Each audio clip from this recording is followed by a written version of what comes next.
নমস্কার। কয়েকটি কোশ্চেন এসছে আমার ইউটিউব চ্যানেলে, সাবটেনেন্সি কিভাবে প্রুভ করা যায়। সাবটেনেন্সি অ্যাকচুয়ালি প্রুভ করা একটু শক্ত আছে।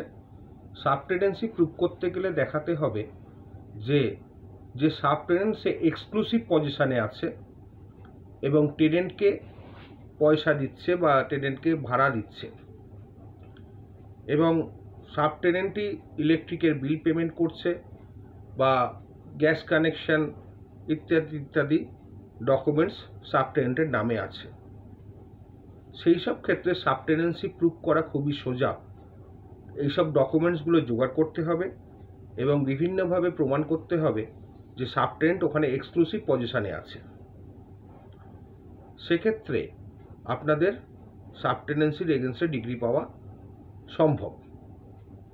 না হলে কি হয়, ধরুন মেন টেনেন্ট কাউকে সাবটেনেন্ট ইন্ডাক্ট করলো এবং মেন টেনেন্টের সঙ্গেই সেই সাবটেনেন্ট থাকলো, এবং মেন টেনেন্ট হয়তো টেনেন্সিতে যাতায়াত করে। যখনই কোনো চিঠি এলো তখন সাবটেনেন্ট মেন টেনেন্টের হয়েই সই করে নিয়ে নিল। যদি বোঝা যায় যে ওখানে টেনেন্ট থাকে, তার সঙ্গে তার কেউ থাকে, তাহলে কিন্তু সাবটেনেন্সি প্রুভ হবে না।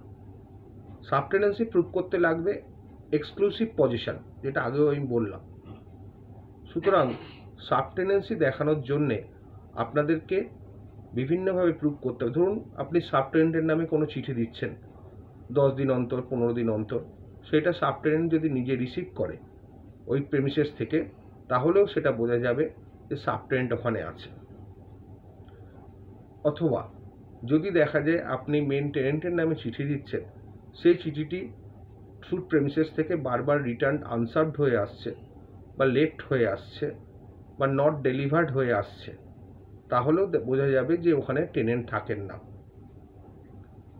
সুতরাং আপনাদেরকে দেখতে হবে যে পজিশনে কে আছে, তবেই কিন্তু সাবটেনেন্সি প্রুভ করা যাবে। আদারওয়াইজ সাবটেনেন্সি প্রুভ করা যায় না।